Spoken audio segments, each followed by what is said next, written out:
Got a 2000 E-150 van in here. And yeah, a little conversion van. It was made by a company called Custom Creations S. What do you think, Nova? You like it? Anyway, what we're doing today is we are fixing the door latch, which we've already done. I'm kind of just doing a recap of this van. I thought it would be a cool thing to show you guys.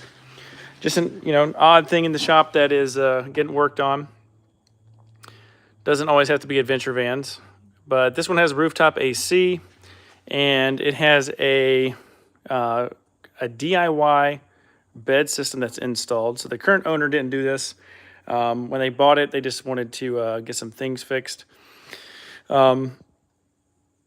This is an older van owner, so the shocks, or these struts here, these gas struts that lift the bed up, the ones prior did not hold the bed up. So you can see here, I took off the little kickstand that they've been using. And what we have here is now these shocks or struts, air springs, I guess you would call it. They can now make sure that the bed doesn't fall down when she is going in and out of the van to get items. So, for example, there's a chair, table, plug, stuff like that. And yeah, so all that goes under here. So I just wanted to make it to where she could come in here and get to it without having this whole entire bed fall down.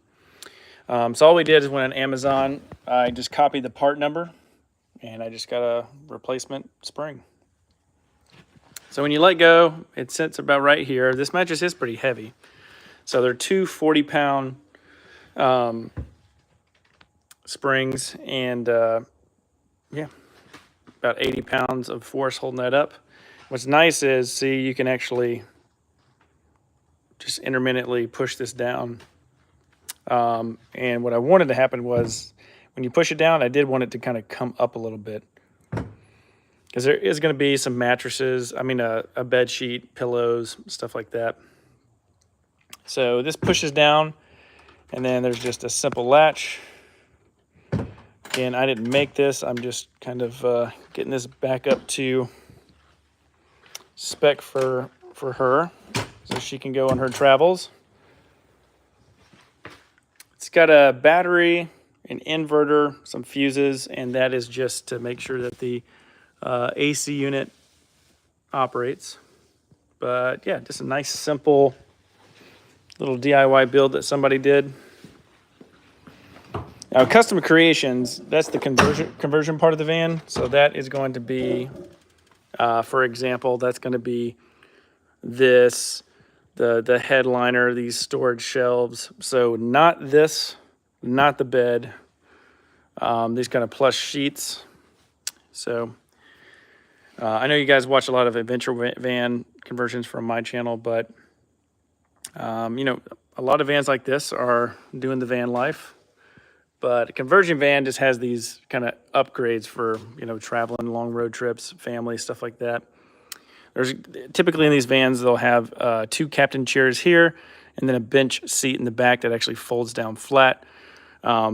This was added later, so this wouldn't have been a part of the original conversion van typically. But yeah. So someone built this little kitchen galley here. It's got a refrigerator, shelves. There is electrical outlets kind of hidden. There's one right there for the fridge. There's one back there in the back of the van. And over here, there is nothing. Okay. So, yeah, just a good old simple conversion van. So what we've done besides the bed is this panel. Imagine that there's one over here. So this was the big fix. So what happened was this handle on the outside broke.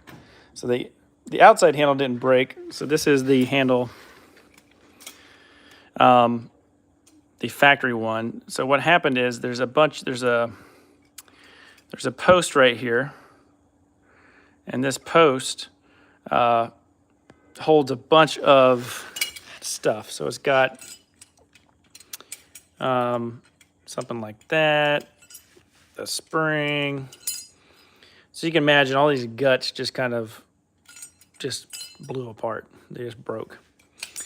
So I originally thought that this was fine because this mechanism is here. I haven't replaced one of these before, so I didn't know anything was actually missing until I found this in the bottom of the door. So luckily, so I bought this. So this is the assembly that you can buy off of Amazon. It's super cheap. I think it's like $25 or something like that for an aftermarket part. Now that is going to replace this, and all the other mechanisms, but they're separate. So this is completely separate. So what I did is I went to Ford and I got the part. So if you guys are wondering, this is the part number for that door handle.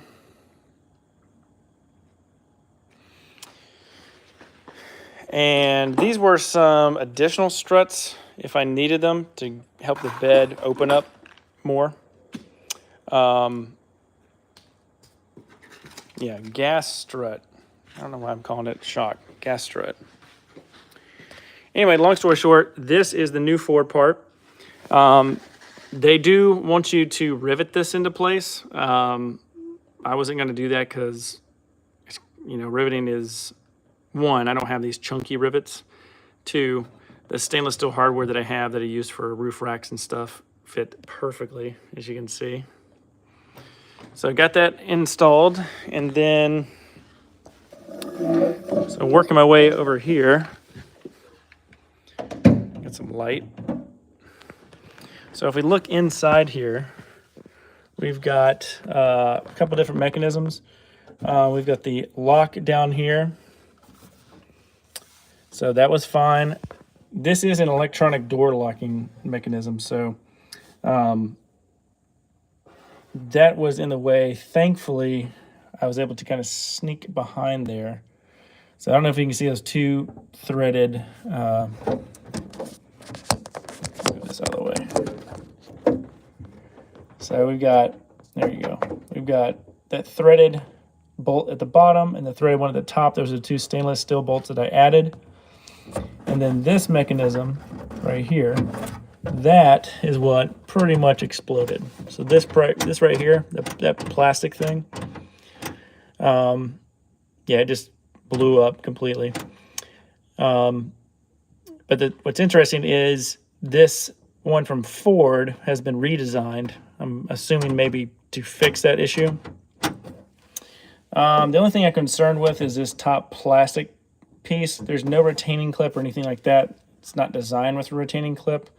So it's possible that could pop out in the future. It's snapped in really positively, so I think it'll be okay. But that is the part that was messed up. This part works, and then that part works. So yeah, it's kind of a wild assembly because, well, that's what it looks like. Pro tip, they make this is the part that actually goes to the handle, and it's very long, and I was wondering why it was so long. It's so that you can pull it through the door, snap it onto the door handle itself, and then feed it back through. I did it the hard way and snapped it in on the inside, so I don't recommend doing that if you redo it. Let's see here. It was kind of funny. Somebody put that insulation in the door. So probably stuff a little bit of the Havelock back in there. And then this part right here is pretty fragile. So I'm going to Just be very careful putting it back in. It's a very delicate. I think I actually may spray a little bit of adhesive on there just to help it out a little bit. And so that goes on first. And then we have this bottom panel here. And that goes on second. But yeah, you can kind of see how this stuff was done. I want to say back in the day. I mean, this is like 24 years ago. But yeah, just the upholstery, just very basic for these little custom vans. And so pretty interesting to see that behind the scenes. I'm going to box this part up and just give that to her just in case in the future something messes up. These parts for these vans they're incredibly cheap. Now, I say cheap. I had to go to Ford to buy this. Online, this is about $14, $19. At Ford, it was $54 without tax. So, but they had it today, which is really cool. So, but the handle and so pretty much for a job like this, I actually dropped my van off at her house, and I took the van and drove it to my shop because she only lives 20 minutes away, so it was very convenient. Since this is one of their vehicles, it was just easier to pick them up and, pick the van up, and then I'm just going to bring it back today. So, yeah, between the door, getting the parts, replacing the rear springs and stuff like that in the back, it was about 3 hours that this van has been in the shop. And, yeah, just doing a little wrap-up video. They do plan on wanting to do some other additional storage. I don't have time at the moment to do that. I'm just kind of knocking this out today so I can get back to a quote that I'm working on for a customer. But hey guys, a 2000 Custom Creations S conversion van. Getting some TLC in the shop. All right, guys, I hope that was a fun video. Don't forget to subscribe, like on the channel, share this video. In the comments, let me know if you guys are interested in more stuff like this. I don't have this stuff come in the shop often, but if you guys have a question on parts, how to find parts, I'd be happy to answer that. Also, the DIY van conversion course is available at vanbuilderhq.com if you guys want to have a DIY van course that I've created, as well as a free DIY van build cheat sheet. So the van build cheat sheet is an Excel sheet. It's got over 250 items on it. It's free if you guys want to look into diving into van parts. So check that out. That's on the website. But yes, the van build conversion blueprint, the DIY van build course, is now available at vanbuilderhq.com. So go ahead and check that out. That's it. I'm going to wrap this van up and call it a day here in the shop. And I'll see you guys on the next video.